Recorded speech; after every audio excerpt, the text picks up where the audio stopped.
इस पर जो सीचियो होता है वो कहता है कि चलो ठीक है, तुमने जो भी बताया इसके लिए बहुत-बहुत शुक्रिया। लेकिन मुझे नहीं लगता कि अभी तुम्हें कुछ और भी बताने की ज़रूरत है। तुम्हारी ये जो लास्ट वर्ड है मेरी इस टेक्निक के बारे में, मैं इसे अपने कॉम्प्लीमेंट के तौर पर लूँगा।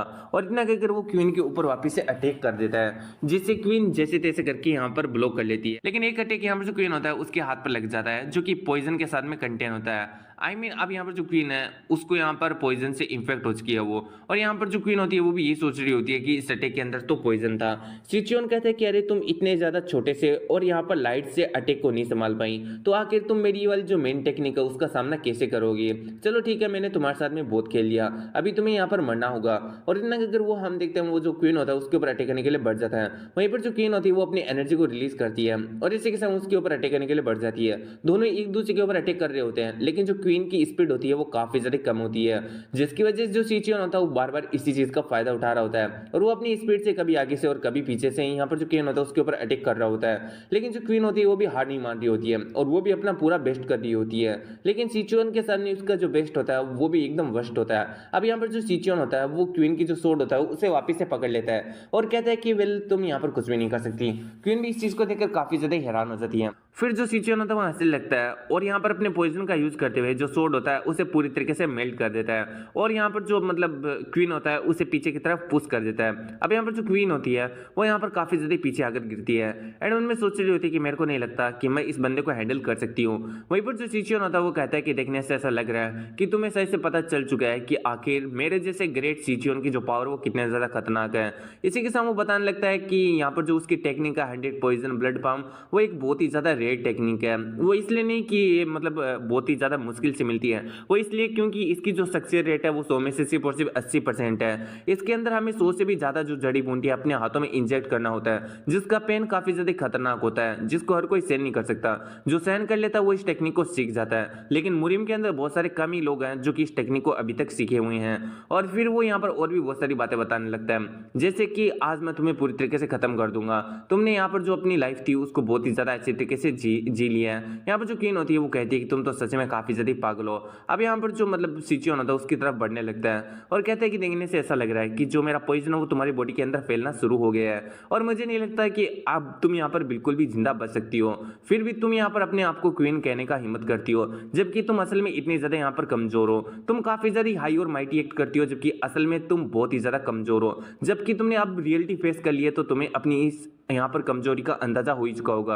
और इतना कि अगर हम देखते हैं वो यहाँ पर जो क्वीन होता है उसके ऊपर अटैक करने के लिए बढ़ जाता है। जो क्वीन होती है वो भी ये सोच रही होती है कि लगता है कि मैं बस इतना ही कर सकती थी, और मरते हुए भी उसे यहाँ पर वाइस लेटर के बारे में याद आ रहा होता है। फिर हम देखते हैं उस अटैक की वजह से एक धमाका होता है। अगले पल सिचुएन एंड जो क्वीन होती है वो दोनों काफी ज्यादा हैरान होते हैं, क्योंकि यहाँ पर क्वीन को बचाने के लिए उसका किंग वाइस लीडर आ चुका होता है। पर जो क्वीन होती है वो कहती है कि मुगिल आखिर तुम यहाँ पर क्या कर रहे हो। इसी के साथ में हम देखते हैं यहाँ पर जो अपना वाइस लीडर होता है वो कहता है कि तुम फकिंग हेवनली डेमन कहीं के, तुम यहाँ पर इतने ज्यादा बास्टर्ड कैसे हो सकते हो। और इतना कि अगर वो सिचुएन के ऊपर एक अटैक करता है जिसकी वजह से सिचुएन को भी यहाँ पर पीछे पुश होना पड़ता है। सिचुएन कहता है कि आखिर अब तुम कौन हो। वहीं पर जो क्वीन होती है वो कह रही होती है कि आखिर तुम यहाँ पर क्यों, मैंने तुम्हें कहा था ना कि मैं यहाँ पर सब कुछ संभाल लूंगी। इस पर जो अपना वाइस लीडर होता है वो कहता है कि तुमने कहा था कि तुम सब कुछ संभाल लोगी, लेकिन तुम अभी भी इस बास्टर्ड के हाथों से मरने वाली थी। अब यहाँ पर सिचुएन मन में सोच रहा होता है कि क्या इसने मेरे को बास्टर्ड कहा। फिर जो वाइस लीडर होता है वो क्वीन से कहता है कि एक काम करो, यहाँ पर जितने भी जो लोग हैं उन्हें लेकर तुम बाहर निकलो, यहाँ पर मैं संभालूंगा। अब जो सिचुएन होता है वो कहता है कि आखिर तुम हो कौन जो कि मेरे को इतना ज्यादा गुस्सा यहाँ पर दिला रहे हो, तुम तो बहुत ही ज्यादा यहाँ पर ट्रेस हो, इसलिए साइड में हट जाओ वरना मैं तुम्हें भी मार दूंगा। वाइस लीडर कहता है कि तुम मेरे को ट्रेस कह रहे हो जबकि तुम खुद वुमेन के ऊपर अटैक कर रहे हो, तो आखिर तुम क्या हो। तुम यहाँ पर बहुत ही ज्यादा कावर्ड हो जो कि सरप्राइज अटैक करते हो और एक औरत के ऊपर भी हाथ उठाते हो। अब यहाँ पर जो सिचुएन होता है वो कह रहा होता है कि वेल तुम्हें देखकर ऐसा लग रहा है कि तुम काफी ज्यादा फेमिलियर हो। यहाँ पर जो अपना वाइस लीडर होता है वो इस बात को सुनकर काफी ज्यादा हैरान हो जाता है। फिर जो सिचुएन होता है वो हंसते हुए कहने लगता है कि अरे मुझे तुम याद आ गए, तुम तो वही हो ना जो कि यहाँ पर ग्रेट डेमन वॉर के एंड होने के बाद में जो जस्टिस एलाइस है उसके अंदर से भाग गए थे। तुम्हारे पीछे बहुत सारे लोग पड़े थे, तुम कोई और नहीं बल्कि तुम वो 100 डेमन शेडो जी मुग्युल। अब ये वाली बात को सुनकर जो यहाँ पर वाइस लीडर होता है वो काफी ज्यादा हैरान हो जाता है कि आखिर इसे मेरी आइडेंटिटी के बारे में कैसे पता चला। फिर वो कहता है कि वेल यार आजकल तो मेरे को नहीं लगता कि वेल मेरे को नहीं लगा था कि तुम्हें मेरे पास्ट के बारे में मालूम होगा। फिर वो गहरी अदाएं बिखेरते हुए कहता है कि आजकल तो यहाँ पर ज़्यादा हैंडसम होना भी बहुत बड़ा क्राइम हो गया, साला जहाँ पर जाओ हर कोई पहचान लेता है। जो यहाँ पर सिचुएशन होता है वो कह रहा होता है कि इस बात को लेकर तो मैं श्योर हूँ कि तुम उस दिन जो जस्टिस एलाइस है उनके लोगों से यहाँ पर बचते हुए भाग रहे थे। इस पर जो अपना वाइस लीडर होता है वो कहता है कि वेल, अगर तुम्हारे पीछे 100 यहाँ पर लोग पड़ जाएं तो आखिर तुम क्या ही करोगे, तुम्हें अपनी जान बचाकर तो भागना ही पड़ेगा ना। एंड हम देखते हैं यहाँ पर जो मतलब ये बंदा होता है सिचुएशन, वो कहता है कि देखने से ऐसा लग रहा है कि तुम काफी ज्यादा स्ट्रॉन्ग और टफ होने का दिखावा कर रहे हो।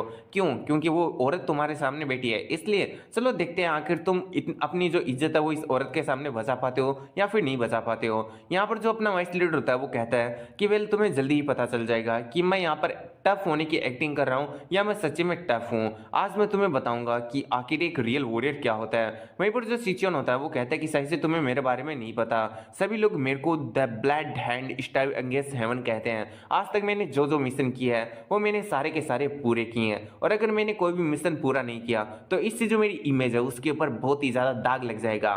ठाउ ठाउ आई मीन ये ऐसी कुछ हरकतें कर रहा होता है। आप लोग यहाँ पर जो क्वीन है उसका रिएक्शन देखकर ही मतलब समझ सकते हो कि ये कितनी ज्यादा फेंक रहा होता है। क्वीन मन में सोच रही होती है कि एक फेंकू, दूसरा है माँ फेंकू, और ये लोग फाइट के अलावा वो बाकी सब चीजें कर रहे हैं जो कि नहीं करनी चाहिए। फिर हम देखते हैं दोनों यहाँ पर पागलों की तरह चिल्लाने लगते हैं और कहते हैं कि आजा आजा, आज देख लेंगे कि कौन ज्यादा स्ट्रॉन्ग है। हम देखते हैं यहाँ पर जो सिचुएशन होता है वो सबसे पहले यहाँ पर जो वाइस लीड होता है उसके ऊपर अटैक करने के लिए बढ़ता है। अब यहाँ पर जो वाइस लीड होता है वो भी अपनी सोर्ड को रेडी कर लेता है, लेकिन जो सिचुएशन होता है उसकी स्पीड काफी ज्यादा ही होती है, इसलिए हम देखते हैं वो यहाँ पर जो वाइस लीड होता है उसके पीछे आ जाता है। यहाँ पर जो वाइस लीड होता है उसको अब यहाँ पर वापस से अटैक करने का कोशिश करता है, लेकिन जो सिचुएशन होता है उसके ऊपर पहले अटैक कर देता है। इसकी वजह से हम देखते हैं यहाँ पर जो उसे है ना थोड़ा बहुत एडवांटेज मिल जाता है, लेकिन वाइस लीडर खुद को वापस से संभाल लेता है और उसके ऊपर वापस से अटैक कर देता है, जिसकी वजह से जो सिचुएशन होता है उसे थोड़ा पीछे हटना पड़ता है। अगली पल हम देखते हैं सिचुएशन अपनी स्पीड का यूज करते हुए वाइस लीडर के पीछे आ जाता है और उसके ऊपर एक अटैक करता है, जिसकी वजह से जो वाइस लीडर होता है वो काफी ज्यादा दूर जाकर गिरता है। वाइस लीडर देखता है कि उसकी जो सोर्ड है वो एक ही अटैक के अंदर पूरी तरीके से खत्म हो चुकी है,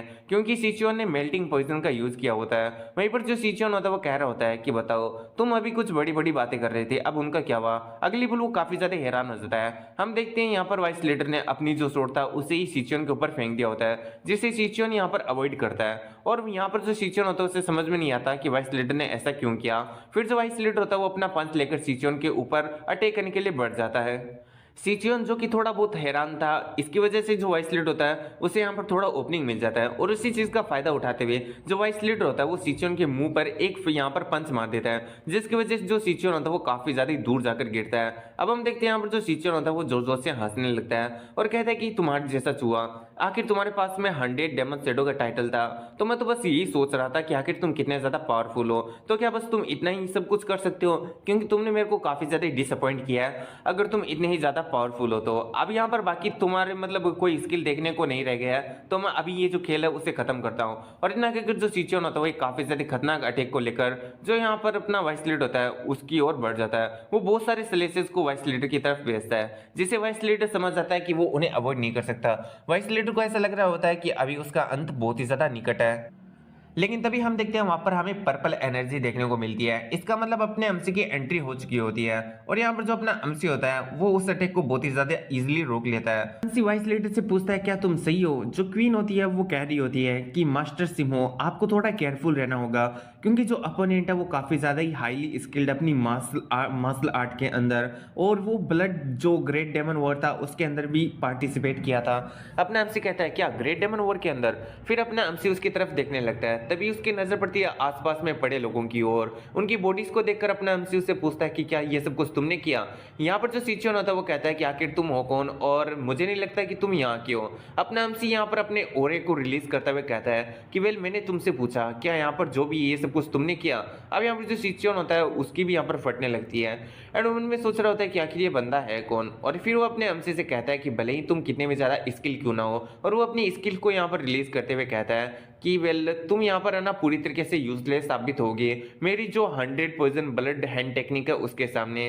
तभी हम देखते हैं यहाँ पर पीछे से एक अटैक आता है जो कि यहाँ पर अपने एमसी की तरफ ही होता है। यहाँ पर जो अपना एमसी होता है उस अटैक को काफी ज्यादा इजीली अवॉइड कर लेता है, जिसे देखकर तो सिचुएशन भी काफी ज्यादा हैरान होता है, क्योंकि ये अटैक किसी और का नहीं बल्कि जेड एम्प्रेस सूर्योन का होता है। फिर सीचोन अप्लाइज करने लगता है कि वेल मेरे को इतना ज़्यादा लेट हो गया क्योंकि यहाँ पर ये जो अननोन मास्टर है वो मेरे सामने आ गया, वरना तो मैं अब तक क्वीन को मार चुका होता। अब यहाँ पर जो जेड एम्प्रेस होती है वो कहती है कि तुम पीछे हट जाओ, ये कोई ऐसा बंदा नहीं है जिसे तुम यहाँ पर हैंडल कर सकते हो। इस पर जो सीचोन होता है उससे कुछ भी समझ में नहीं आता। जो जेड एम्प्रेस होती है, मैं इसको सूर्यो नहीं बोलने वाला हूँ, तो जो सूर्योन होती है वो कहती है कि वेल यहाँ पर मैंने जो अटैक किया था वो divine fist Z divine fist था और उसको यहाँ पर इस तरीके से अवॉइड करना काफी ज्यादा इम्पॉसिबल था। इवन अगर मैं तुम्हारे ऊपर भी ये अटैक को लॉन्च करूंगी ना तो तुम यहाँ पर विद इन ए सेकंड मारे जाओगे, लेकिन इसने काफी ज्यादा इजीली इस अटैक को यहाँ पर डोज कर लिया। इसका मतलब ये बंदा बहुत ही ज्यादा पावरफुल है। हम देखते हैं यहाँ पर जो वाइस लीडर होता है वो जेड एम्प्रेस को पहचान जाता है एंड मन में सोच रहा होता है कि ये तो सूर्योन the jade empress the 7 star of darkness है। अब 7 स्टार ऑफ डार्कनेस का नाम सुनकर जो क्वीन होती है उसकी आंखें बड़ी बड़ी हो जाती है, लेकिन ऐसा क्यों, आखिर क्या है द 7 स्टार ऑफ डार्कनेस। तो ये कोई यहाँ पर ज्यादा कॉम्प्लिकेटेड चीज नहीं है। मुरीम के अंदर जो अभी सबसे ज्यादा पावरफुल 7 बंदे हैं उन्हीं को यहाँ पर 7 स्टार ऑफ डार्कनेस कहा जाता है। तो मैं तुम लोगों को उनके नाम बता देता हूँ। ये रैंक वाइज नहीं है कि कौन सबसे ज्यादा पावरफुल है और कौन मतलब कितना ज्यादा पावरफुल है, मैं मतलब ऐसे ही तुम लोगों को नाम बता रहा हूँ सातों के सातों को। तो ऐसा मत समझ लेना कि मैंने पहले ही नाम बताया तो वो सबसे ज्यादा स्ट्रॉन्ग है। तो यहाँ पर पहला नाम है हेवली क्लाउड का सोवर्जियन मुन जुंगसान, दूसरा डेमन लॉर्ड, तीसरा शेडो डेमन जिंग मोयोंग और चौथा है 9 हेवन फिस्ट एम्पर जांग जिसान, पांचवा है सोवर्जियन ऑफ सन एंड मून बांग क्यूंगयोन और छठा है वाइन क्लाउड मार्शल सेज जांग मून प्योंग और सातवीं कोई और नहीं बल्कि अपनी जेंड एम्प्रेस सियोल सूर्योन है, जिसने कुछ समय पहले ही इन 7 स्टार ऑफ डार्कनेस के अंदर यहाँ पर अपनी जगह बनाई है। यहाँ पर जो वाइस लीडर होता है मन में सोच रहा होता है कि डैम इट, मेरे को बिलीव नहीं हो रहा कि मैं यहाँ पर जो मुरीम है उसकी 7 ग्रेटेस्ट एग्जिस्टेंट में से एक को यहाँ पर देख पाऊंगा। आखिर ये बंदा है कौन जो कि इतने ज्यादा खतरनाक मोस्टर का यहाँ पर जो ध्यान है वो अपनी ओर हर बार केंद्रित करता ही रहता है। फिर जो यहाँ पर जेड एम्प्रेस होती है वो अपने एमसी से कहती है कि मैंने सुना कि यहाँ पर जो माउंट केलियन है उसके आसपास में किसी बंदे ने बड़े स्टेटस वाले बंदे को बहुत ही ज्यादा बेरहमी से मार दिया और ये कोई अननोन मास्टर था। तो क्या तुम ही वो अननोन मास्टर हो? आखिर एग्जैक्टली में तुम हो कौन और तुम्हारा ओरिजिन क्या है? यहाँ पर जो अपना एमसी होता है वो चुपचाप खड़ा होता है और अगले पल यहाँ पर जो जेड एम्प्रेस होती है वो कहती है कि देखने से नहीं लगता कि तुम यहाँ पर ऐसे ही बताने वाले हो, तो मुझे लगता है कि मुझे जबरदस्ती तुम्हारे मुंह से यहाँ पर तुम्हारी सच्चाई को निकलवाना होगा। और इतना अगर हम देखते हैं वो अपना अटैक अपने एमसी की ओर शूट कर देती है, जिसे देखकर वाइस लीडर कह रहा होता है कि ये अटैक तो पहले वाले से भी ज्यादा पावरफुल है। यहाँ पर जो क्वीन होती है वो अपने एमसी से कह रही होती है कि मास्टर सिम्मो थोड़ा बच के। हम देखते हैं अपने एमसी को जो कि अपने हाथों में एनर्जी को यहाँ पर रिलीज करता है और इसी के साथ में यहाँ पर उसके अंदर से बहुत सारे शैडो हैंड रिलीज होने लगते हैं जो कि सीधा जाकर यहाँ पर जो अटैक होता है उसे ब्लो करने लगते हैं, जिसकी वजह से वहां पर एक बहुत बड़ा ब्लास्ट होता है और इसी के साथ में वहां पर एक वोटेक्स भी ओपन हो जाता है जो कि सभी को अपनी ओर यहाँ पर खींच रहा होता है। अब यहाँ पर जो यहाँ पर वाइस लीडर एंड यहाँ पर जो क्वीन होती है वो भी इसके अंदर खींचे जा रहे होते हैं। वो जैसे तैसे खुद को संभालने की कोशिश कर रहे होते हैं लेकिन उनकी सारी कोशिशें यहाँ पर नाकाम होती हैं। तभी अपना एमसी अपने शैडो हैंड की मदद से उन्हें बचा लेता है ताकि वो वोटेक्स के अंदर ना जा पाए। वहीं पर हम साइड में सीचियन को देखते हैं जिसके हाथ में मतलब कुछ भी नहीं आ रहा होता पकड़ने के लिए, जिसकी वजह से वो वोटेक्स के अंदर खींचा जाता है और हम देखते हैं वोटेक्स के अंदर खींचे जाने की वजह से उसकी वहीं पर मौत हो जाती है। फिर हम देखते हैं जो वोटेक्स होता है वो फाइनली यहाँ पर बंद हो जाता है। अब हम देखते हैं यहाँ पर जितने भी जो लोग होते हैं आई मीन वाइस लीडर और जो क्वीन होते हैं वो थोड़ी राहत की सांस लेते हैं। वहीं पर हम देखते हैं यहाँ पर अपनी सूर्योन को जो कि इन चीजों से मतलब कोई ज्यादा हैरान नहीं होती, भले ही उसका जो यहाँ पर एक सबऑर्डिनेट सूचियन है वो मारा जा चुका हो।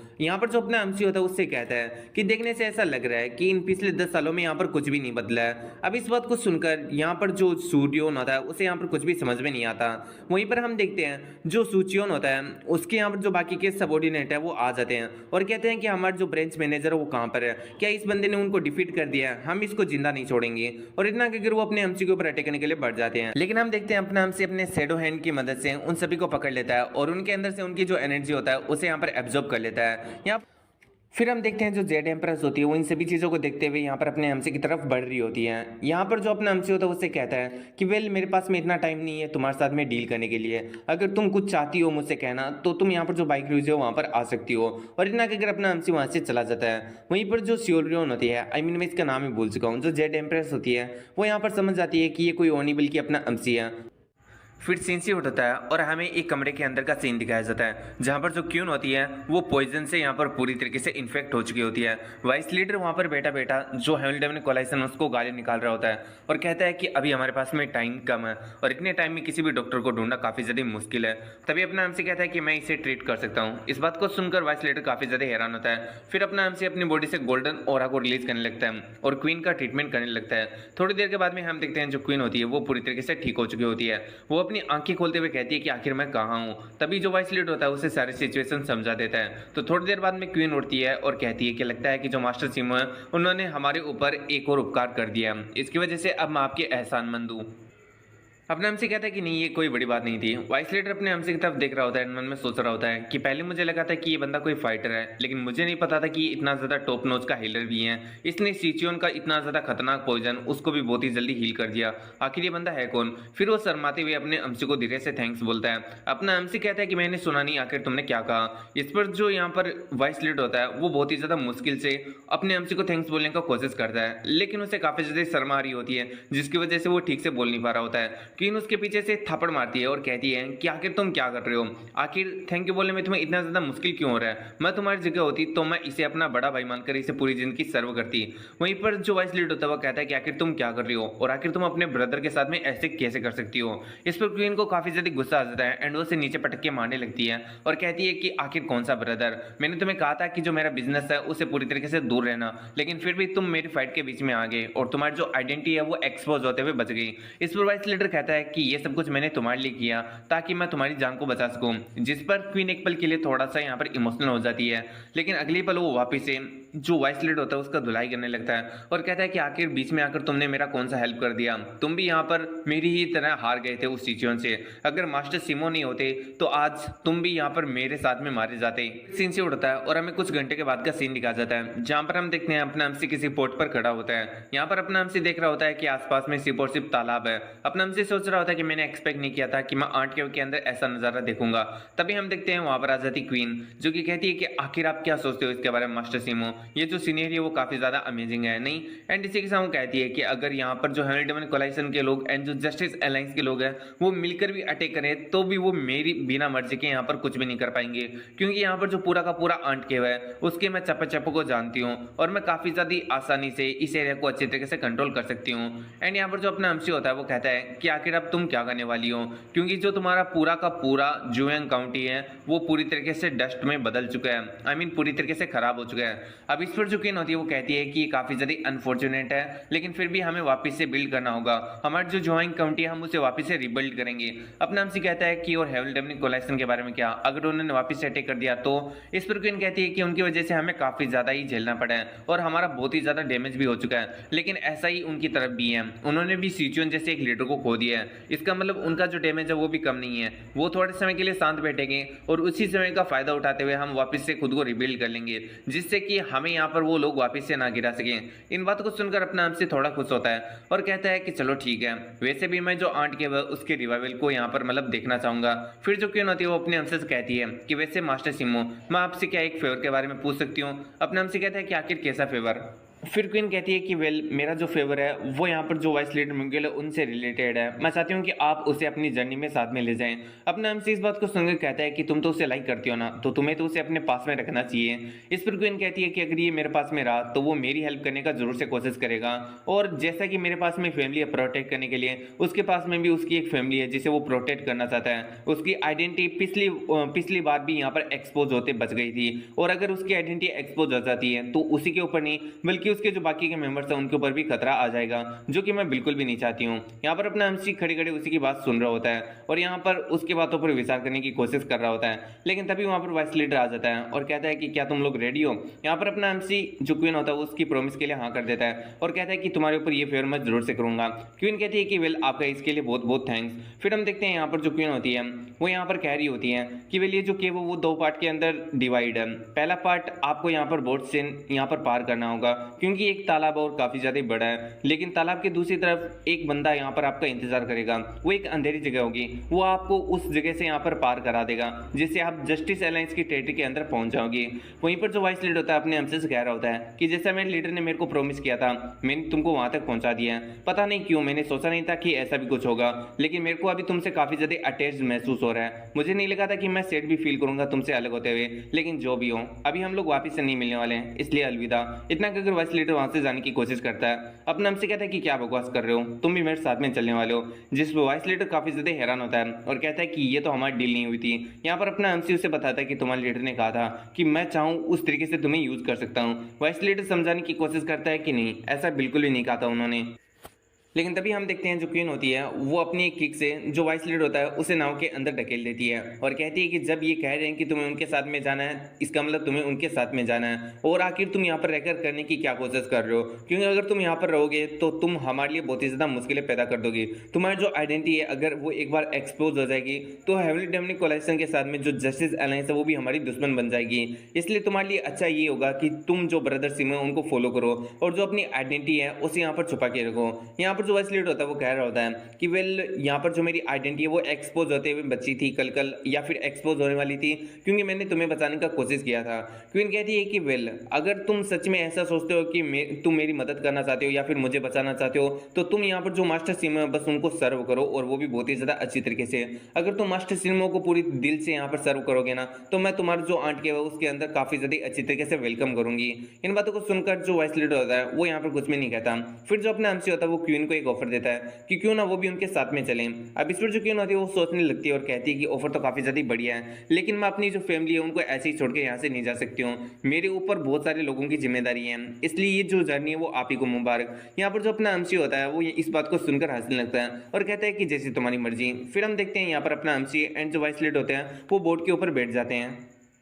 बोट धीरे धीरे चलने लगती है और vice leader tata bye bye कह रहा होता है एंड कहता है कि जब मैं यहाँ पर ना हूँ तो मेरे ना होने की वजह से तुम बिल्कुल भी सैड मत होना और अपने जो टेम्परेचर है उसको भी थोड़ा कंट्रोल करने की कोशिश करना, क्योंकि तुम्हारा जो टेम्परेचर है या फिर जो तुम्हारा टेम्पर है उसकी वजह से तुम्हें जो हस्बैंड है वो मिलना काफ़ी ज़्यादा मुश्किल है। ये सारी बातें वो क्वीन से कह रहा होता है, जबकि क्वीन कह रही होती है कि तुम बस इंतजार करो, एक बार तुम जब वापस से आ जाओगे ना तब मैं तुम्हें बताऊंगी कि आखिर मेरा जो टेम्पर है वो कितना ज़्यादा प्यारा है। और इतना कहते हुए हम देखते हैं यहाँ पर जो बोट होती है उसकी आंखों से ओझल हो जाती है। फिर हम देखते हैं जो क्वीन होती है उसकी बॉडी ट्रेम्पल करने लगती है। साथ वाला बंदा कहता है कि ब्लड लॉर्ड आखिर आपको क्या हो रहा है। हम देखते हैं यहाँ पर जो क्वीन होती है वो रोने लगती है क्योंकि यहाँ पर जो वाइस लीडर होता है उसका उससे अलग होना उसे देखा नहीं जा रहा होता है, सहा नहीं जा रहा होता है। फिर सिंसी उड़ता है और हम जेट एम्प्रेस को देखते हैं जो कि मन में अपने हमसी के बारे में सोच रही होती है एंड ये सोच रही होती है कि उसने कहा था कि बाइक रेजो आ जाना, लेकिन यहाँ पर जो जेट एम्प्रेस होता है उसे नहीं पता होता है कि आखिर जो बाइक रेजो वो क्या है। इसलिए वो अपने डिप्टी कमांडर को बुलाती है और कहती है कि क्या तुमने कभी बाइक रेजो का नाम सुना है। डिप्टी कमांडर कहता है कि नहीं, मैंने इसका नाम पहले कभी नहीं सुना, आज ही पहली बार मैंने ये वाला नाम सुना है। जेट एम्प्रेस कहती है कि शायद से किसी जगह का नाम है और हो ना हो ये यहाँ पर जो जस्टिस अलायंस है उसकी टेरिटरी के अंडर में आता है, तो मैं चाहती हूँ कि तुम जल्दी से इसकी लोकेशन के बारे में पता लगाओ। इस पर डिप्टी कमांडर कहता है कि ठीक है, मैं इसके बारे में जरूर से पता लगाऊंगा। फिर हमारा सीन से उड़ता है और हमें बाइक रेजो विलेज का सीन दिखाया जाता है जहां पर हम देखते हैं अपने हमसी की जो सिस्टर होती है वो नीचे बैठी होती है एंड उनमें सोच रही होती है कि ये 16 साल हो चुके हैं जब से मैं अपने भाई से दूर हुई हूँ एंड मैं यही सोच रही हूँ कि आखिर जो मेरा भाई है वो कहाँ पर है, क्या जितने भी जो लोग वो कह रहे हैं वो सही है, क्या मेरा जो भाई वो सच में मार जा चुका है। वो यहाँ पर बैठी ये सब कुछ सोच ही रही थी, लेकिन तभी हम देखते हैं वहाँ पर कोई बंदा आ जाता है और कहता है कि देखने से ऐसा लग रहा है कि तुम काफी ज्यादा अकेली हो, अगर तुम्हें सोने में दिक्कत आ रही है तो क्यों ना तुम मेरे साथ में जो ड्रिंक है उसे एंजॉय करो।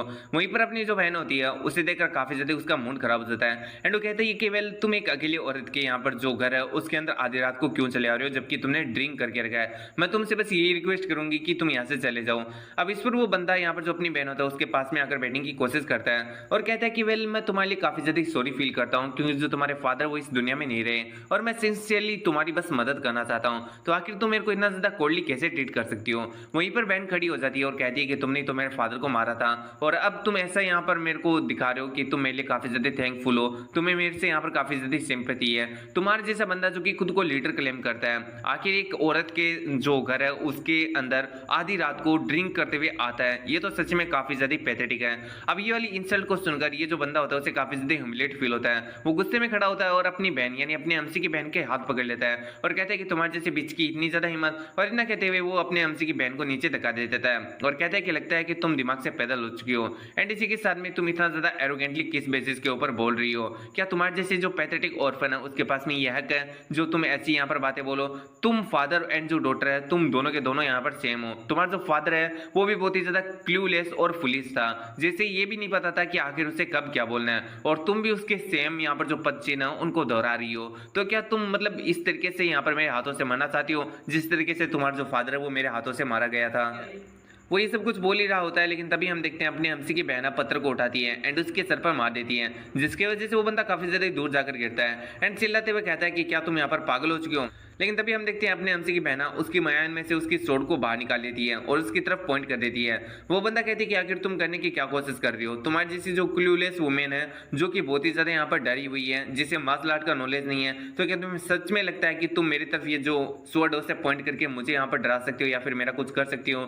तभी हम देखते हैं अपने हमसी की जो बहन होती है वो स्वॉर्ड को अपने गले पर लगा लेती है और कहती है कि आखिर इसके बारे में तुम्हारा क्या ख्याल है? वो बंदा कहता है कि आखिर तुम क्या करने की कोशिश कर रही हो? क्या तुम खुद को मारने की कोशिश कर रही हो? अपने हमसी की बहन कहती है कि क्यों, क्या तुम्हें ऐसा लग रहा है कि मैं ऐसा करने की हिम्मत नहीं कर सकती हूँ? वहीं पर वो बंदा कहता है कि क्या तुम यहाँ पर पागल हो चुके हो? क्या तुम खुद की अपनी लाइफ लेने वाली हो और तुम्हें सच में लगता है कि ऐसी जो थ्रेट है वो मेरे ऊपर वर्क करने वाली है?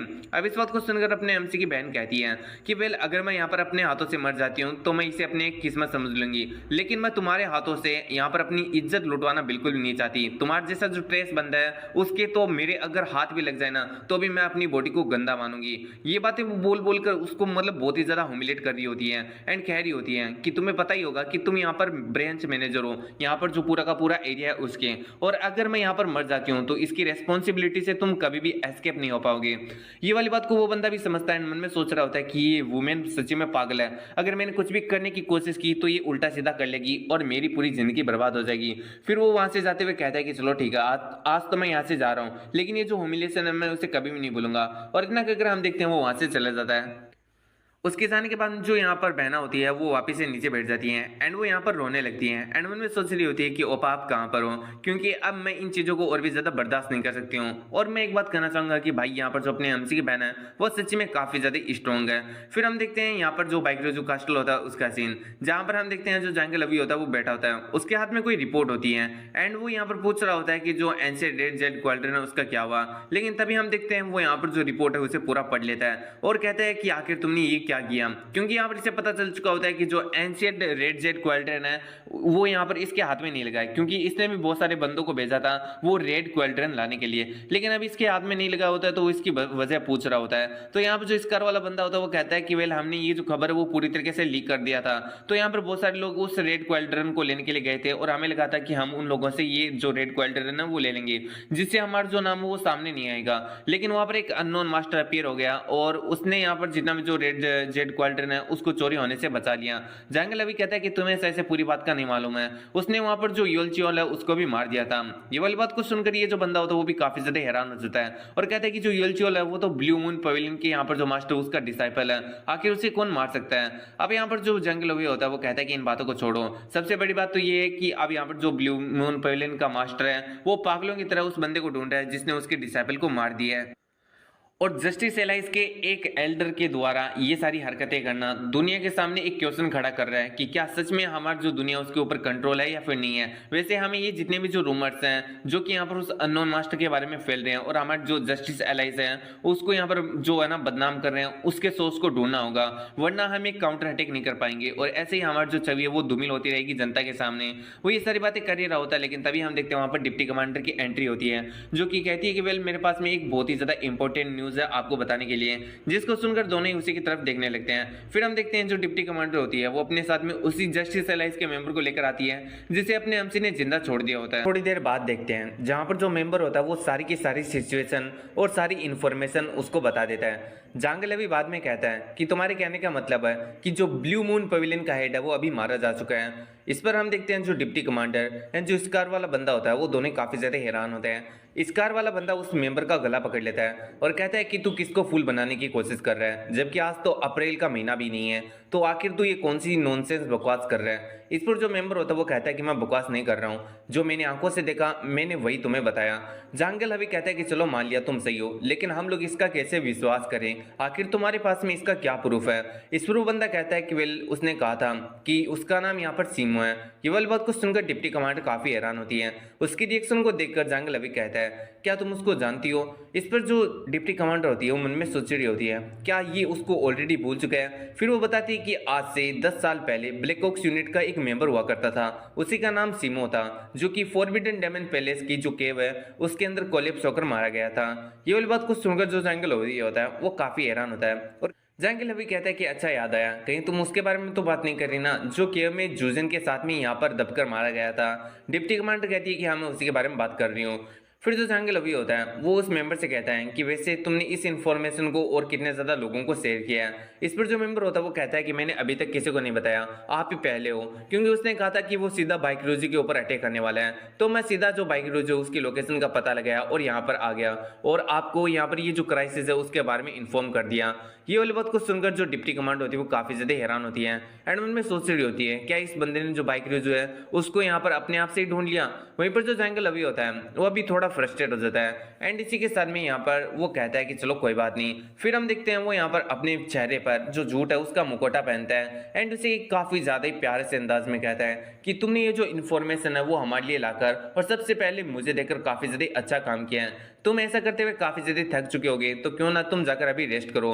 मेंबर उसको समझाने की कोशिश करता है कि मामला काफी ज्यादा गंभीर है, मुझे और भी बहुत सारे लोगों को ये इन्फॉर्मेशन बतानी चाहिए ताकि हम सभी लोग उसका सामना कर सकें मिलके। यहाँ पर जो जंगल अभी होता है उसे ये कहकर चुप करा देता है कि तुम्हें टेंशन लेने की जरूरत नहीं है, अब हम सारे के सारे जो लोग हैं इस मामले को संभाल लेंगे, तुम तो बस अभी जाकर हमारा जो सबसे ज्यादा बेस्ट रूम है उसके अंदर रेस्ट करो और इंजॉय करो।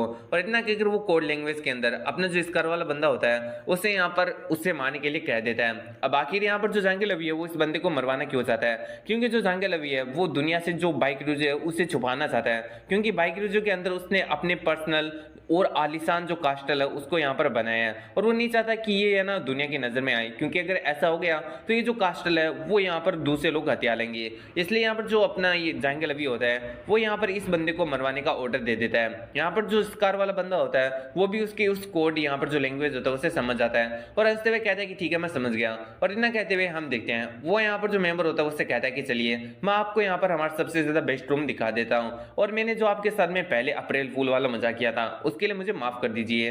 अब इस पर वो मेंबर कहता है कि चलो कोई बात नहीं। फिर हम देखते हैं वो दोनों वहां से चले जाते हैं। यहाँ पर जो जंगल अभी होता है वो आप डिप्टी कमांडर से पूछता है कि क्या तुम्हें ऐसा लगता है कि ये चीज पॉसिबल हो सकती है, आई मीन क्या जो सीमो है वो सच में जिंदा है अभी तक। इस पर जो डिप्टी कमांडर होते हैं कहते हैं कि नहीं, जैसा मैंने देखा था उस हिसाब से तो वो बिल्कुल भी अभी तक जिंदा नहीं होना चाहिए, क्योंकि अगर वो गुफा के अंदर कोलिप्सन की वजह से नहीं मरा होगा तो हमने यहाँ पर बहुत सारे बॉम्ब को फेंके थे जो कि एक्सप्लोड होकर उस बंदे का पक्का से जान ले लिया होगा।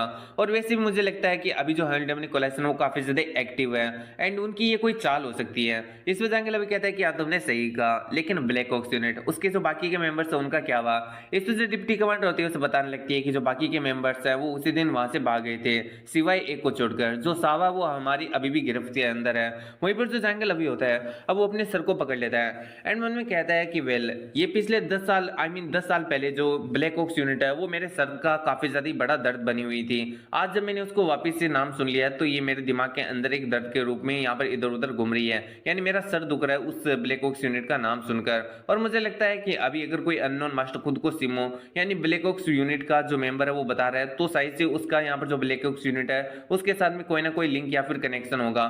फिर वो डिप्टी कमांडर से कहता है कि तुम जो अननोन मास्टर उसको इन्वेस्टिगेट करने का कोशिश करो कि क्या सच में उसके जो लिंक या फिर कनेक्शन है वो ब्लैक ऑक्स यूनिट के साथ में है या फिर नहीं है। और इसी के साथ में तुम जो यहाँ पर हेमिल्टन कोलाइसन है उसके ऊपर भी ध्यान रखो पूरी तरीके से। इस पर जो डिप्टी कमांडर होती है वो कहती है कि ठीक है मैं समझ गई। फिर हम देखते हैं जो डिप्टी कमांडर होती है वो जंगल अभी से कहती है कि वैसे पवेलियन हेड आपने अभी अभी उस मेंबर के लिए जो इस कार वाला बंदा है उसे कहा था कि सबसे ज्यादा बेस्ट रूम दिखा दे हमारा जो पवेलियन है उसका, लेकिन अभी तक तो जो सबसे ज्यादा बेस्ट रूम है उसे तैयार किया ही नहीं गया है, तो आखिर आपने ऐसा क्यों कहा। इस बात को सुनकर जो जंगल अभी होता है वो कहता है कि डिप्टी कमांडर तुम्हें पता है कि आखिर तुम इस डिप्टी कमांडर की पोस्ट पर इतनी देर तक क्यों हो, आखिर तुम अभी तक क्यों नहीं बदली गई। इस पर डिप्टी कमांडर कहते हैं कि नहीं समझ में आया। यहाँ पर जो जंगल होता है वो उसे समझाते हुए कहता है कि तुम यहाँ पर जो चीजें हैं उन्हें जानते हुए भी उन्हें न जानने का यहाँ पर एक्ट करती हो, और ये जो चीज है वो मुझे सबसे ज्यादा पसंद है तुम्हारी, और अगर तुम आगे भी फ्यूचर में ऐसा करती रहोगी तो मैं भी तुम्हारी ये जो डिप्टी कमांडर की पोस्ट है वो सिर्फ और सिर्फ तुम्हारे लिए यहाँ पर सिक्योर रखूंगा,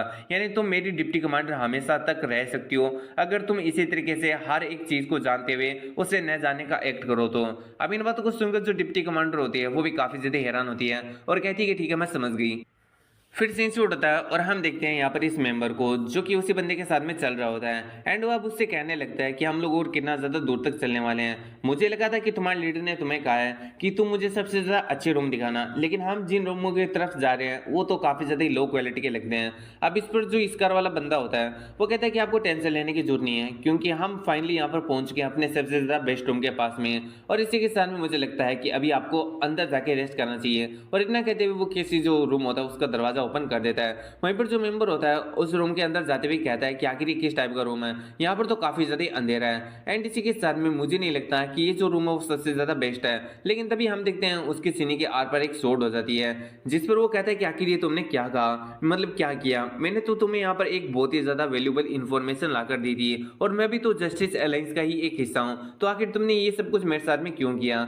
अब इस पर जो स्कार वाला बंदा होता है वो कहता है कि जो लिटिल नॉलेज है वो हमेशा ही बहुत ही ज्यादा खतरनाक होता है, तुम्हें सही से नहीं पता कि आखिर तुमने क्या क्या गलत किया है। तुम जिस यहाँ पर सीमो की बात कर रहे हो उसकी पूरी की पूरी टीम को तो हमने 10 साल पहले ही उसी बंदे के साथ में खत्म कर दिया था। अब जबकि तुम उस सीमो की बात कर रहे हो तो इससे यहाँ पर जो 10 साल पहले हुआ इंसिडेंट है वो दुनिया के सामने वापस से उजागर हो सकता है। और इससे भी बड़ी बात, तुमने जो बाइक रेस जो है उस विलेज को ढूंढ लिया और अगर तुम यहाँ से चले जाते हो तो तुम इसके बारे में और भी बहुत सारे लोगों को बता दोगे जो कि हमारे लीडर बिल्कुल भी नहीं चाहते हैं, इसलिए आज तुम्हें मरना होगा। यहाँ पर जो मतलब ये बंदा होता है मरते हुए कह रहा होता है कि लगता है कि जो ब्लैक टाइगर फोर्ट्रेस का लीडर है जो वो कह रहा था वो सब कुछ सही था। वहीं पर जो फिर जो इस कार वाला बंदा होता है वो कहता है कि वेल अब यहाँ पर तुम किसी भी चीज़ को दिल पर मत लेना और मेरे ऊपर बिल्कुल भी गुस्सा मत होना क्योंकि मैं तुम्हें कोई इंजॉयमेंट के लिए नहीं मार रहा हूँ बल्कि मुझे ऑर्डर मिले ऊपर से, इसलिए मैं तुम्हें मार रहा हूँ, एक तरीके से मैं अपना काम ही कर रहा हूँ। और इतना कहते हुए हम देखते हैं वो नीचे बने एक गड्ढे के अंदर उस बंदे को नीचे धक्का दे देता है जिसकी वजह से वो बंदा यहाँ पर नीचे गिर जाता है और उसकी मौत वहीं पर हो जाती है। वहीं पर ये जो इस कार वाला बंदा होता है वो कह रहा होता है कि ये जितने भी जो लोग वो काफ़ी ज़्यादा फुलिश हैं जो कि ये सोचते हैं कि जो नॉलेज है उसे यहाँ पर दूसरे लोगों को स्प्रेड करना एक जस्टिस है। इंसिफ्ट होता है और हमें फॉलन ड्रैगन पोर्ट का सीन दिखाया जाता है जहां पर हम किसी बंदे को देखते हैं जो कि यहाँ पर चल रहा होता है और ये बंदा कोई और नहीं बल्कि उंचू सान होता है, वही बंदा जिसने ब्लैक ऑक्स यूनिट के फॉरबिडन डेमन पैलेस के पास में होने की जो इन्फॉर्मेशन है उसे जेंगल हवी को दिया था। वहीं पर हम देखते हैं ये बंदा काफ़ी ज़्यादा फ्रस्ट्रेटेड होता है अपने मिशन को लेकर। इसी के साथ ये बताता है कि मेरा नाम ऊंचो सान है, मैं 16 साल की मेहनत के बाद में जस्टिस एलाइस की सोर्ड क्लाउड यूनिट का लीडर बन चुका था, लेकिन फिर भी मैं इस चीज़ से पूरी तरीके से संतुष्ट नहीं था। जब मेरे को ये वाला मिशन दिया गया तो मेरे को लगा फाइनली अभी मेरा नाम बनाने का मेरे पास में एक अच्छा मौका है, लेकिन ये किस टाइप का फालतू सा मिशन है जहाँ पर मुझे किसी दूसरे बंदे की मौत के बारे में और उसको मारने वाले के बारे में पता लगाना होगा। तो ये बंदा यहाँ पर जो यूलचियोन है वो कैसे मरा और आखिर उसको मारने वाला कौन है इसके बारे में पता लगाने के लिए आया है, यानी इसे इन्वेस्टिगेशन का काम मिला है। वो ये सारी बातें कर रहा होता है एंड काफी ज्यादा फ्रस्ट्रेट हो रहा होता है एंड मन में सोच रहा होता है कि यहाँ पर आकर मेरे को एक बहुत ही ज्यादा अच्छी इंफॉर्मेशन मिली है कि यहाँ पर थोड़े समय पहले जो जेड एम्प्रेस है उन्हें देखा गया था। फिर वो मन में सोचता है कि क्या जो जेड एम्प्रेस है वो भी उस अननोन मास्टर यानी अपने हमसे को ढूंढ रही है। तभी वहां पर एक बंदा आता है और कहता है कि लीडर ये बहुत ही ज्यादा बुरा है। यहाँ पर जो अपना ये उंचुसान होता है वो कहता है कि आखिर तुम्हारे साथ में क्या गलत है, तुम इतना ज्यादा जोर से क्यों चिल्ला रहे हो, तुमने तो एक पल के लिए मुझे यहाँ पर डरा ही दिया था। फिर जो बंदा होता है वो कहता है कि वेल जो ब्लू मून पेवेलियन का हेड है वो यहाँ पर मारा गया है। ये वाली बात को सुनकर तो उंचुसान काफी ज्यादा हैरान होता है और कहता है कि आखिर तुम क्या बकवास कर रहे हो। वो बंदा कहता है कि अभी इन चीजों का टाइम नहीं है, जल्दी से आपको यहाँ पर जो जस्टिस एलाइस है उसके ऑर्डर के हिसाब से जो जुयांग काउंटी है वहां पर चलना होगा। उंचुसान कहते हैं कि आखिर मुझे जुयांग काउंटी में क्यों जाना होगा। वो बंदा कहता है कि जो अननोन मास्टर है उसे वहीं पर देखा गया है इसलिए हमें वहां पर जाना होगा।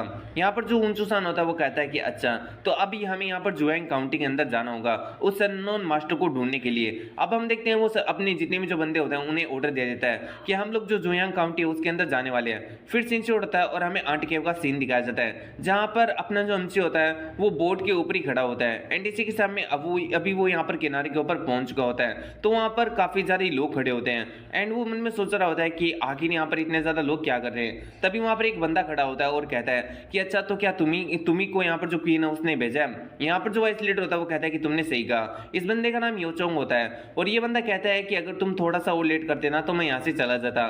फिर हम देखते हैं वो अपने सभी बंदों से कहता है कि जल्दी से तैयार हो जाओ, हम लोग जाने वाले हैं। तो जैसा कि मैंने तुम्हें बताया था कि जो आंट के उसे दो हिस्सों के अंदर डिवाइड किया गया है, एक आधा हिस्सा तो पूरा का पूरा वाटर से बना हुआ है, जिसे अपने अमसी और वाइस लीडर ने नाव से यहाँ पर पूरी तरीके से कंप्लीट कर लिया। और जो दूसरा इलाका है वो यहाँ पर बहुत ही ज्यादा डार्क है, जिसके अंदर से यहाँ पर अपने अमसी को और जो वाइस लीडर उन्हें जाना होगा, और उनको गाइड करने वाला ये बंदा है जिसे क्वीन ने ही हायर किया है। फिर हम देखते हैं यहाँ पर ये जो बंदा होता है वो बता रहा होता है कि ये जो एरिया आगे वाला वो काफी ज्यादा ही डार्क है, अगर तुम मेरे से थोड़े से भी अलग हुए ना तो तुम पूरी तरीके से गुम हो जाओगे और उसके बाद में तुम्हारा किसी को कुछ भी नहीं पता चलेगा। इसलिए अगर अपनी जान पा रही है तो मेरे को यहाँ पर फॉलो करते रहना और मुझसे थोड़ा भी दूर मत जाना। यहाँ पर अपना हमसे वाइस लीडर से पूछता है इन लोगों के बारे में। वाइस लीडर कहता है कि ये सभी के सभी लोग ब्लैक मर्चेंट्स हैं। अपना हमसे कहता है कि ये कौन होते हैं। वाइस लीडर कहता है कि ये वो लोग होते हैं जो कि अपनी रिस्क जो अपनी जान है उसे रिस्क में डालकर जो ट्रेड है वो करते हैं। ये ऐसे ऐसे काम करते हैं जो कि कोई आम सा व्यापारी सोच भी नहीं सकता, जैसे स्मगलिंग वगैरह वगैरह। फिर वो यहाँ पर जो अपना एमसी होता है वो यहाँ पर इनके बारे में और भी बहुत सारी बातें पूछता है। यहाँ पर जो वाइस लीडर होता है वो बताता है कि इनको है ना मनी ग्रम्बर्स भी कहा जाता है। अपना एमसी कहता है कि आखिर इन्हें मनी ग्रबर्स क्यों कहा जाता है। फिर वो बताता है कि ये मनी के लिए कुछ भी कर सकते हैं, क्योंकि ये जो है ना मनी के लिए काफी ज्यादा ही लॉयल होते हैं। अगर तुम्हें सबसे ज्यादा कोई रिलायबल बंदा चाहिए तो इन्हें इनफ मनी पे कर दो और ये अपनी जो लॉयल्टी है वो तुम्हें यहाँ पर सेल कर देंगे।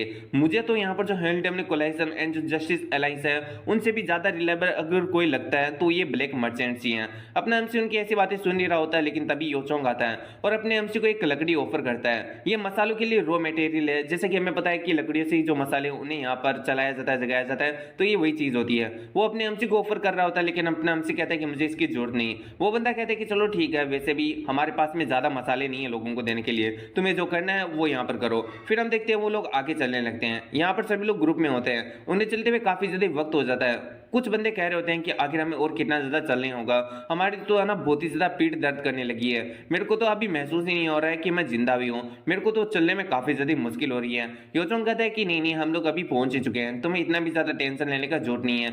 फिर हम देखते हैं वो आगे की तरफ इशारा करता है और कहता है कि एक बार हम इस चीज को पार कर लें, फिर हम जल्दी से जो यहाँ पर आंट के वो उससे बाहर निकल जाएंगे। जैसे वो सभी लोग आगे देखते हैं वो काफी ज्यादा हैरान होते हैं और उनकी काफी ज्यादा फट जाती है, क्योंकि उनके आगे होता है एक टूटा हुआ ब्रिज, जिसकी ब्रिज के नाम पर सिर्फ और सिर्फ रस्सियां ही होती है। वो बंदे कहते हैं कि क्या हमें इस टूटे हुए ब्रिज को क्रॉस करना होगा, लेकिन ये जो ब्रिज है वो तो पूरी तरीके से टूटा हुआ है। इस पर योचोंग कहता है कि माय गॉड, मैंने आज पहली बार देखा है कि इतने बड़े बड़े आदमी भी डर रहे हैं। अगर तुम अपना जो माइंड है उसे एक जगह पर एकाग्र कर लेते हो तो इस चीज को तुम काफी ज्यादा आसानी से पार कर लोगे। फिर जो योचोंग होता है वो कहता है कि तुम्हारी इंफॉर्मेशन के लिए मैं तुम्हें बता देता हूँ, अगर इस ब्रिज को पार करते हुए तुम नीचे गिर जाते हो तो हम लोग तुम्हारे जो लाश है उसे भी नहीं ढूंढने वाले हैं। इन बातों को सुनकर जितने भी जो लोग होते हैं उनकी हालत काफी ज्यादा हाथ में आ जाती है। वहीं पर एक छोटा सा बच्चा होता है जो कि कह रहा होता है कि अभी मुझे क्या करना चाहिए, ये जो ब्रिज का पाथ है वो तो काफी ज्यादा क्रिटिकल है। वहीं पर अपना एमसी उस बच्चे को देख रहा होता है जिसके कंधे के ऊपर लकड़ियां पड़ी होती है, यानी जो मसालों का रॉ मटेरियल होता है वो। अपना एमसी ये सोच रहा होता है कि मेरे को यकीन नहीं हो रहा कि ये लोग यहाँ पर अपने ट्रांसफर यूनिट के लिए एक बच्चे का यहाँ पर उपयोग कर रहे हैं, ये तो सच में काफी ज्यादा इंसेन है। फिर अपना एमसी उस बच्चे को कंफर्ट करता है और कहता है कि तुम्हें ज्यादा वरी करने का जरूरत नहीं है, अगर कुछ भी दिक्कत होगी तो मैं तुम्हारी मदद कर दूंगा। इस पर वो बच्चा अपने एमसी को थैंक्स करता है। फिर योचोंग कहता है कि चलो मैं तुम्हें डेमोन्स्ट्रेट करके दिखाता हूँ कि आखिर तुम्हें ये जो है वो उसे कैसे पार करना है। और इतना अगर हम देखते हैं वो ब्रिज के सहारे चलने लगता है और दूसरी साइड में चला जाता है और कहता है कि देखा, ये इतना भी ज्यादा कोई डरने की बात नहीं है, तुम इसे काफी ज्यादा इजिली पार कर सकते हो, इसलिए जल्दी से अब इसको पार करना शुरू करो। सभी लोगों की फट रही होती है और सभी लोग एक दूसरे से कह रहे होते हैं कि भाई तू पहले जा, नहीं तू पहले जा। फिर हम देखते हैं कुछ लोग हिम्मत करते हैं और थोड़ी देर बाद में वो लोग भी उस ब्रिज को क्रॉस कर लेते हैं एंड वो लोग काफी ज्यादा खुश होते हैं कि उन्होंने उस ब्रिज को पार कर लिया। तभी हम देखते हैं अभी वाइस लीडर की बारी होती है। वाइस लीडर यहाँ पर कह रहा होता है कि मैंने सुना है कि इस ब्रिज से गिरकर बहुत सारे लोगों की मौत हो चुकी है। अपने हमसे कहते हैं कि अगर तुम्हें डर लग रहा है तो मैं पहले चला जाता हूँ। वाइस लीडर कहता है कि आखिर किसने कहा कि मुझे यहाँ पर डर लग रहा है, मैंने बस इतना कहा कि यहाँ से बहुत सारे लोग गिरकर मर चुके हैं, तो मेरे को अच्छी तरीके से देखो, देखो मैं किस तरीके से यहाँ पर पलक झपकते हैं जो ब्रिज है उसको पार कर लेता हूँ। थोड़े समय बाद में हम देखते हैं यहाँ पर जो वाइस लीडर होता है वो उस ब्रिज को पार कर लेता है, लेकिन उसका पूरा का पूरा बॉडी ट्रेम्बल कर रहा होता है डर के मारे। फिर वो अपने हमसे से कहता है कि देखा तुमने मैं यहाँ पर किसी भी चीज से नहीं डरता हूँ और मैंने ये वाला जो ब्रिज है उसे पार कर लिया है, अब तुम्हारी बारी है, तुम आखिर इस ब्रिज को पार क्यों नहीं करते हैं। फिर अपना हमसे उस बच्चे से कहता है कि चलो ठीक है, तुम अभी मेरे साथ में चलो, क्योंकि ये जो ब्रिज है मतलब तुम्हारा जो वेट है वो इतना भी ज्यादा नहीं है कि ये जो ब्रिज है उससे यहाँ पर इसको कोई नुकसान पहुंचे, इसलिए तुम मेरे साथ में चल सकते हो। इस पर वो बच्चा अपने हमसे को थैंक्स कहता है कि आप मुझसे ज्यादा वक्त नहीं हुआ है मिले भी, लेकिन फिर भी आप मेरी काफी ज्यादा मदद कर रहे हो। अपने हमसे कहता है कि नहीं इतनी भी कोई बड़ी बात नहीं है। फिर हम देखते हैं वो दोनों यहाँ पर ब्रिज को पार करने लगते हैं। वहीं पर अपना एमसी हमें बताता है कि इस ब्रिज को पार करना काफी मुश्किल नहीं है, लेकिन अगर हम नीचे देखें तो काफी ज्यादा गहरी खाई है और कम करेजियस वाले जो लोग होते हैं उनकी इस चीज को देखकर ही मतलब उनको चक्कर आने लगता है, जिसकी वजह से वो नीचे गिर जाते हैं और उनकी मौत होती है। हम देखते हैं ऐसा ही होता है, ये जो छोटा बच्चा होता है वो गलती से नीचे देख लेता है, नीचे यहाँ पर जो खाई होती है उसे देखकर उसको चक्कर आने लगते हैं और उसका पैर फिसल जाता है और वो वहां पर नीचे गिर जाता है। एंडी कहता है कि ये काफी ज्यादा ही बुरा है, इवन जो क्रेजी बास्टर्ड है वो भी अब उस बच्चे को नहीं बचा सकता। तभी अपना एमसी ब्रिज से नीचे जंप कर देता है, जिसे देखकर वाइस लीडर कहता है कि WTH, आखिर ये बंदा क्या कर रहा है। वहीं पर वो बच्चा मन में सोच रहा होता है, क्या मैं इस तरीके से मरने वाला हूं, लेकिन मैं यहाँ पर मरना नहीं चाहता। तभी वो ऊपर की तरफ देखता है और काफी ज्यादा हैरान होता है। अपना एमसी उसी की तरफ बढ़ रहा होता है और उसको पकड़ लेता है। वो बंदा कहता है कि मिस्टर आप आखिर ये क्या कर रहे हो। तभी अपना एमसी अपने शैडो हैंड का यूज करता है और ऊपर का सपोर्ट बनाता है और ऊपर से एक चट्टान को पकड़ लेता है। अब इन चीजों को देखकर जितने भी जो लोग होते हैं उनकी काफी ज्यादा फट चुकी होती है। वो एक ही बात कह रहे होते हैं कि माय गॉड, आखिर ये चीज है क्या। फिर अपना एमसी अपने दोनों जो शैडो हैंड होते हैं उनका सपोर्ट बनाते हुए ऊपर की तरफ आ जाता है, जिसको देखकर उन सभी को अपना एमसी एक मॉन्स्टर जैसा दिखाई दे रहा होता है। वाइस लीडर कह रहा होता है कि ये वापस से कूल बनने का कोशिश कर रहा है। फिर अपना एमसी उस बच्चे को ऊपर लेकर आ जाता है। फिर वो बच्चा अपने एमसी को थैंक्स करता है उसकी लाइफ बचाने के लिए। वहीं पर जितने भी जो लोग होते हैं वो अपने एमसी के बारे में बात कर रहे होते हैं कि क्या तुमने देखा आखिर वो बंदा किस टाइप का मतलब चीजों को यूज कर रहा है। वहीं पर जो योचंग होता है वो अपने एमसी के बारे में सोच रहा होता है कि आखिर ये बंदा कौन है। मैंने अभी हाल फिलहाल में सुना है कि जो हेल्डेमन कोलाइसन है उन लोगों ने एक काफी ज्यादा खतरनाक अटैक, जिसमें जो जेड एम्प्रेस है वो भी शामिल थी, उन्होंने यहाँ पर जो जोयांग काउंटी है उनके ऊपर अटैक किया था, लेकिन फिर भी वो लोग सफल नहीं थे। तो क्या ये इस मास्टर की वजह से था। अब जबकि मैं ढंग से याद करूं तो ये जो मास्टर है उसके लिए यहाँ पर जो क्वीन है उसने खुद पर्सनली यहाँ पर मुझसे रिक्वेस्ट किया था कि मैं उसे यहाँ पर जो आंट के है उसके उस पार तक पहुंचाऊं, और मैंने इसके बंदे के साथ में मतलब कैसा कैसा व्यवहार किया, जबकि हमारा जो ब्लैक मर्चेंट ग्रुप है उसके लिए काफी बड़ी हेल्प हो सकता था। उसे अपनी वो सारी बातें याद आने लगती है जो कि उसने अपने एमसी से काफी ज्यादा रूड शब्द में कहा था, और वो मन में सोच रहा होता है कि आखिर ये मैंने क्या कर दिया। फिर हम देखते हैं यहाँ पर जो मतलब योचोंग होता है वो उस छोटे बच्चे से कहता है कि वैसे तुम्हारी जो पोटली आखिर वो खाली क्यों दिखाई दे रही है। ये योचोंग नहीं होता, ये शायद से कोई दूसरा बंदा होता है जो कि ब्लैक मर्चेंट यहाँ पर जो ग्रुप है उसी का कोई मेंबर है। वो उस बच्चे से कहता है कि तुम्हें पता है कि तुमने यहाँ पर है ना क्या गंवा दिया है। जो यहाँ पर तुम्हारी पोटली के अंदर थी वो यहाँ पर मसालों के लिए रॉ मटेरियल था, उनका यूज करते हुए हम मसालों को यहाँ पर मतलब जला पा रहे थे वगैरह वगैरह। अब जबकि तुमने उस रॉ मटेरियल को खो दिया है तो हमारे पास में कोई भी तरीका नहीं है जिससे कि हम यहाँ पर जो लाइट है उसको लेकर आ सकें, यानी अब हम आगे के रास्ते को नहीं देख सकते हैं। ये वाली बात को सुनकर जो बच्चा होता है वो कहता है कि मुझे माफ कर दो, लेकिन जो बंदा होता है वो यहाँ पर जो छोटा बच्चा होता है उसे मारने लगता है और कहता है कि तुमको मैंने सिर्फ और सिर्फ एक आइटम दिया था जिसको भी तुम पूरी तरीके से या फिर ढंग से प्रोटेक्ट नहीं कर सके। अपने एमसी और वाइस लीडर को उसका ये व्यवहार बिल्कुल भी सही नहीं लग रहा होता है। फिर वो बंदा और भी ज्यादा एक्सट्रीम लेवल पर उस बंदे को यहाँ पर मारने लगता है, उस बच्चे को, और कहता है कि तुमने अब जो टॉर्च है उसको गंवा दिया है, इसकी वजह से हम लोग यहाँ से बिल्कुल भी नहीं जा सकते हैं। बाकी के मेंबर्स भी यही कह रहे होते हैं कि अगर हमारे पास में टॉर्च नहीं है तो हम लोग तो यहाँ पर है ना सच्ची में आगे नहीं जा सकते, क्योंकि आगे का जो एरिया वो काफी ज्यादा डार्क और बहुत सारे ट्रेप है, और ऐसे में अगर हमारे पास में टॉर्च नहीं होगी तो हमारा बचना काफी ज्यादा मुश्किल है। हम देखते हैं वो बंदा अपनी सोर्ड को निकाल लेता है और कहता है कि तुमने जो गलती की है उसके लिए तुम्हें यहाँ पर छोटी मोटी सजा देना काफी ज्यादा ही कम हो जाएगा, इसलिए मुझे लगता है कि तुम्हें एक बड़ी सजा देना होगा।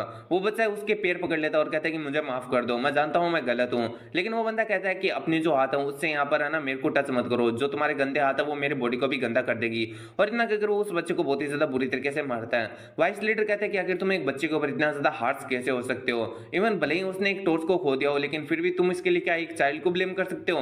वहीं पर हम देखते हैं जो योचोंग होता है वो वाइस लीडर को रोक लेता है और कहता है कि ये है ना जो ब्लैक मर्चेंट है उसका मैटर है, तो तुम्हें इसके बीच में नहीं पड़ना चाहिए। भले ही वो कितना भी ज्यादा यंग क्यों ना हो, लेकिन उनको पनिशमेंट किया ही जाता है जो लोग वैल्यूएबल आइटम्स को प्रोटेक्ट करने में नाकाम होते हैं, तो प्लीज यहाँ पर है ना इसके बीच में दखल मत दो। फिर हम देखते हैं जो बंदा होता है वो यहाँ पर उस बच्चे से कह रहा होता है कि मेरे को ब्लेम मत करना, और इतना कहकर उस बच्चे के ऊपर अटैक कर देता है। वाइस लीडर कहता है कि ऐसा मत करो, लेकिन तभी हम देखते हैं जो सोर्ड होती है वो टूट जाती है। अपने एमसी ने अपने शैडो हैंड का यूज करते हुए उसकी सोर्ड को तोड़ दिया होता है, और फिर जो बंदा एंड जो बच्चा होता है वो दोनों काफी ज्यादा हैरान होते हैं। वो बंदा अपने एमसी से कहता है कि आखिर ये तुम क्या कर रहे हो, भले ही तुम कितने भी ज्यादा पावरफुल मास्टर क्यों ना हो, लेकिन तुम्हें यहाँ पर जो ब्लैक मर्चेंट एसोसिएशन है उसकी पनिशमेंट के बीच में इंटरफेयर करने का कोई भी राइट नहीं है। यहाँ पर अपना एमसी कहता है कि इसने हाँ मानता हूँ कि टॉर्च गंवाई है, लेकिन इसको मारने के बजाय क्या तुम कोई दूसरा रास्ता नहीं ढूंढ सकते हो जिससे कि हम यहाँ पर जो लाइट है उसे प्रोड्यूस कर सकें, यानी कोई मतलब पूरी तरीके से लाइट कर सकें और आगे बढ़ सकें। वो बंदा कहता है कि वेल अगर होता तो मैं जरूर से करने का कोशिश करता, लेकिन हमारे पास में कोई दूसरा रास्ता ही नहीं है। फिर अपना एमसी अपने पास एक पोर्टलिंग को निकालता है और कहता है कि वेल क्यों ना तुम इस चीज को यूज करो। वो बंदा कहता है कि आखिर ये चीज क्या है। अपने हम से उस पोटली को ओपन कर देता है, जिसके साथ में उस पोटली से काफी ज्यादा खतरनाक जो रोशनी होती है वो बाहर निकलने लगती है। वो बंदा कहता है कि ये आखिर ये चीज क्या है। तभी जो योचोंग होता है वो कहता है कि ये तो लुमिनियस पिल है। अब सभी लोग एक दूसरे से बातें करने लगते हैं, क्या इसने अभी लुमिनियस पिल का नाम लिया? मैंने सुना है कि इसके अंदर काफी ज्यादा अमेजिंग ग्लो होता है, और जैसा मैंने रूमर्स में सुना था वैसा ही इसके अंदर काफी ज्यादा अमेजिंग ग्लो है, और ये जो ग्लो है वो यहाँ पर बहुत ही ज्यादा टॉप लेवल का है। इसका मतलब ये जो है ना पीएल है वो काफी ज्यादा टॉप ग्रेड का है, और मैंने बिल्कुल भी एक्सपेक्ट नहीं किया था कि मैं पूरी लाइफ के अंदर इसको देख पाऊंगा। फिर अपने हमसे कहता है कि वेल क्या ये जो टॉर्चेस है उनको यहाँ पर रिप्लेस करने के लिए इनफ है? वो बंदा कहता है कि हाँ ये बहुत ही ज्यादा इनफ है। एंड आखिर आपको ये जो लिमिनेस पिल है वो कहाँ से मिला? अपने हमसे कहता है कि ये कोई पर्सनल थिंग है। वो बंदा कहता है कि बाय एनी चांस क्या आप ये जो लिमिनेस पिल है वो मेरे को बेच सकते हो? यहाँ पर जो अपना एमसी होता है, जो वाइस लीडर होता है, वो कहता है कि क्या तुम्हारे पास में इतना ज्यादा पैसा है अभी जो तुम इस लुमिनियस पिल को खरीद सको? और वैसे भी आखिर यहाँ पर जो ये है ना क्यों ही बेचेगा ये जो लुमिनियस पिल है उससे तुम्हें? वो बंदा कहता है कि भले ही मेरे पास में अभी इतना ज्यादा पैसा ना हो, लेकिन यहाँ से बाहर निकलने के बाद में मैं यहाँ पर जो पूरा का पूरा पैसा है वो यहाँ पर दे सकता हूँ, और यहाँ पर जो लुमिनियस पिल है उसकी काफी ज्यादा अच्छी कीमत लगा सकता हूँ। अपने हमसे कहता है कि जो तुम्हें सही लगे वो करो। वो बंदा कहता है कि इसका मतलब क्या आप ये जो लुमिनियस पिल है वो मुझे बेचने के लिए तैयार? हमसे कहते हैं कि हाँ मैं इसके लिए तैयार हूँ, लेकिन मैं चाहता हूँ कि तुम मुझे आधे पैसों के बदले सप्लाई यहाँ पर भेज दो, आई मीन सप्लाई दे दो। वो बंदा कहता है क्या सच में सप्लाई? ठीक है मैं ये चीज आपको दे दूंगा। अपना हमसे कहता है कि ठीक है मैं जब ऑर्डर करूँ तब है ना मेरे को जो सप्लाईज है वो यहाँ पर तुम पहुंचा देना।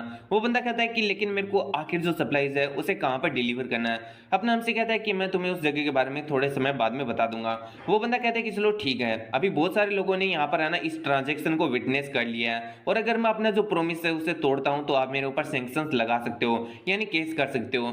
अपना हमसे कहता है कि चलो ठीक है काफी ज्यादा अच्छी डील है, और इतना कहते हुए अपना हमसी उसे वो पेल दे देता है। वो बंदा काफी ज्यादा खुशी खुशी उस पील को ले लेता है, और फिर एक नए जोश के साथ में वो आगे बढ़ने लगता है। हमें दिखाया जाता है कुछ समय बाद का सीन, जहां पर वो लोग फाइनली उस केव से बाहर निकल चुके होते हैं। अभी सभी लोग एक फ्रेश एयर का मजा ले रहे होते हैं, एंड यहाँ पर जो योचोंग होता है वो कह रहा होता है कि हम लोग बाहर सेफली निकल चुके हैं।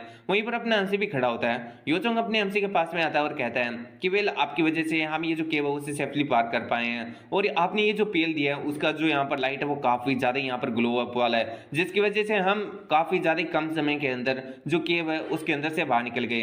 अपना एमसी कहता है कि मुझे खुशी हुई कि यहाँ पर जो मेरा पेल है उसने आपकी काफी ज्यादा मदद की, लेकिन मैं चाहता हूँ कि आप इस बच्चे को जो ब्लैक मर्चेंट है उसके अंदर कोई ज्यादा सजा ना दो, जो कि उसने गलती की थी केव के अंदर। इस पर जो ये बंदा होता है योचोंग वो कहता है कि हम इसके लिए रिक्वेस्ट करूंगा, और इसको बिल्कुल भी यहाँ पर सजा नहीं मिलने वाली है। वो बच्चा भी अपने हमसे को इसके लिए थैंक्स करता है। अपने हमसे कहता है कि नहीं ये इतनी भी बड़ी कोई बात नहीं है, तुम पूरी तरीके से सही सलामत उस केव से बाहर आ चुके हो, ये काफी ज्यादा अच्छा है। फिर वो बंदा कहता है कि सर क्यों ना आप मेरे साथ में बाओकांग चलो। अपना हमसे कहता है क्या बाओकांग? वो बंदा कहता है कि हाँ बाओकांग, वहीं पर जो ब्लैक मर्चेंट एसोसिएशन है उसका जो बेस है वो लोकेटेड है, और मैं आपको जितना भी पैसा मैंने प्रॉमिस किया है उतना पैसा मैं आपको वहीं पर दे दूंगा।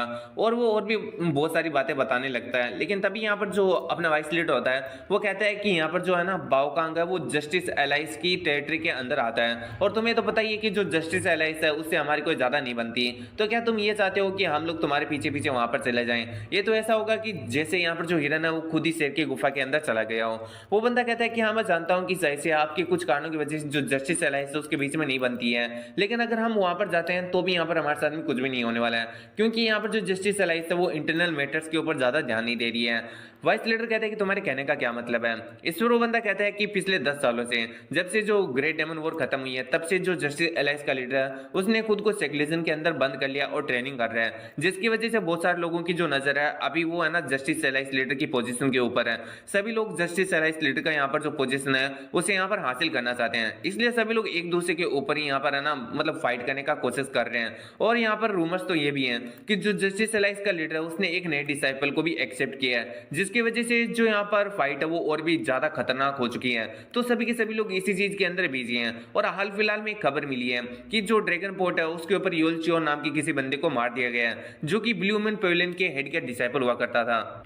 ये चीज़ जस्टिस एलाइस के लिए काफ़ी बड़ी एक्सटर्नल थ्रेट है। तो ऐसे चलते में यहाँ पर है ना, जो जस्टिस एलाइस है वो इंटरनल मैटर को पूरी तरीके से मतलब अच्छी तरीके से हैंडल कर पाने में बिल्कुल भी समर्थ नहीं है। तो मुझे नहीं लगता कि आपको कुछ भी खतरा होने वाला है। वहाँ पर जो रेस्टोरेंट है, अगर वहाँ पर आप मेरे साथ में चलते हो तो यहाँ पर अपना एमसीयूसी की सारी बातें सुन रहे होते हैं एंड उन्हें ऐसा लग रहा होता है कि भाई पहले वो एक्सटर्नल थ्रेट है यहाँ पर जो जस्टिस एलाइस है उनकी, और इसके बाद में वो यहाँ पर किसी चीज़ का यूज़ करते हुए जो जस्टिस एलाइस है उसके अंदर आ जाते हैं। आई मीन उन्हें ऐसा ही लग रहा होता है कि हम यहाँ पर उनके लिए सबसे बड़ा खतरा है और हम ही लोग उनकी यहाँ पर जो मतलब जस्टिस एलाइंस है उसकी टेरिटरी के अंदर जा रहे हैं। तो यहाँ पर कुछ ऐसा ही सीन होता है और अपना एमसी एंड जो यहाँ पर जो वाइसलेट होते हैं इसके लिए एग्री कर देते हैं कि वो जो बैंकॉक है उसके अंदर जो तुम्हारी ब्लैक मर्चेंट एसोसिएशन है उसकी जो बेस है उसके ऊपर जाने वाले हैं। और फिर सीन शूट होता है और हमें दिखाया जाता है बाइक जो विलेज का सीन, जहां पर जांगिल अभी खड़ा अपने कास्टल को देख रहा होता है एंड कह रहा होता है कि वाओ यार मजा ही आ गया इस कास्टल को देखकर। तभी डिप्टी कमांडर वहां पर आती है और कहती है कि जो कल मेंबर आया था उसको मार दिया गया और उसका सारा का सारा जो कचरा वो समेट लिया गया है, यानी अभी कभी खबर लीक ही नहीं होगी कि यहाँ पर कोई ऐसा बंदा आया था और उसकी मौत हो चुकी है। फिर जांगिल अभी पूछता है कि वैसे मैं चाहता हूँ कि आगे फ्यूचर के अंदर ऐसे कोई भी बंदे आए तो तुम यहाँ पर मेरे पास में मत लेकर आया करो, उसे खुद ही संभाल लिया करो।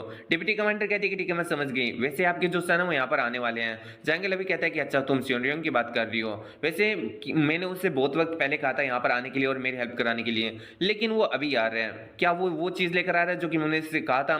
डिप्टी कमांडर कहती है कि हाँ उन्होंने कहा है कि आपने जिस चीज के लिए भी उनको कहा था वो चीज लेकर आ रहे हैं। एंड इसी के साथ मन में सोच रही होती है कि ये जो पवेलियन हेड है वो किसी के ऊपर भी ट्रस्ट नहीं करता इस दुनिया के अंदर, तो क्या इसका जो बेटा है वो इसके लिए एक्सेप्शन है, यानी ये अपने बेटे पर ट्रस्ट करता है या फिर नहीं करता? जांगिल अभी कहता है कि वेल वो आखिर कब आने वाला है। डिप्टी कमांडर कहती है कि इसका पूरा तो नहीं पता है, लेकिन जैसे ही अगर उनकी कोई खबर मिलती है तो हम खुद उनको लेने के लिए चले जाएंगे। डिप्टी कमांडर आई मीन जो जांगिल अभी होता है वो कहता है कि तुम्हें जो सही लगे वो वैसा करो। फिर जो डिप्टी कमांडर होती है वो कहती है कि वैसे हमें जो बाकी के विलेजर्स हैं उनके साथ में क्या करना है, हमने उन्हें प्रॉमिस किया था कि एक बार जो ये कास्टल है वो पूरी तरीके से तैयार हो जाएगा तब हम उन्हें यहाँ पर छोड़ देंगे, तो क्या हमें प्रॉमिस के हिसाब से उन्हें छोड़ देना चाहिए?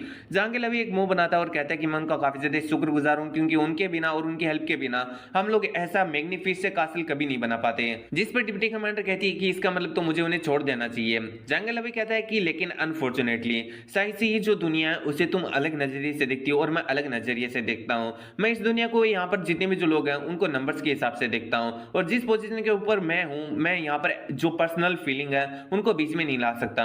डिप्टी कमांडर काफी ज्यादा हैरान होती है, उनमें सोच रही होती है कि ये वापस से कुछ उल्टा ना कर दे और वो कहती है कि आपके कहने का क्या मतलब है। जांगिल अभी वही घिसी पिटी बातें करने लगता है कि ये जो दुनिया वो एक तरीके से नंबर है, हमें बाकी जितने भी लोगों ने नंबर के हिसाब से देखना चाहिए, क्योंकि अगर हम ऐसा करते हैं तो हम दुनिया को बहुत ही ज्यादा बेहतर तरीके से देख पाते हैं और जान पाते हैं। तुम्हें भी ऐसा करना चाहिए, लेकिन मेरे को नहीं लगता कि तुम ऐसा कभी कर पाओगी।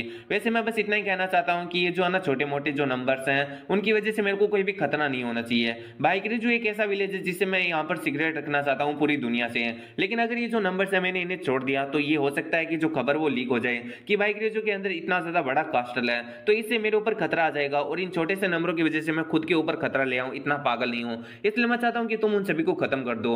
डिप्टी कमांडर की फट जाती है और कहती है कि लेकिन पवेलियन हेड उन्होंने तो कुछ भी गलत नहीं किया, उन्होंने तो आपके सारे ऑर्डर्स को माना है। जांगिल अभी कहता है कि हाँ मैं मानता हूं उन्होंने सारे ऑर्डर्स को माना है, तो ये वाला भी ऑर्डर मान लेना और अपनी जान दे दे। यहाँ पर जो डिप्टी कमांडर होती है उससे समझ में नहीं आ रहा होता है कि आखिर ये किस टाइप का मनुष्य है, आखिर ये ऐसी चीजें कैसे कर सकता है।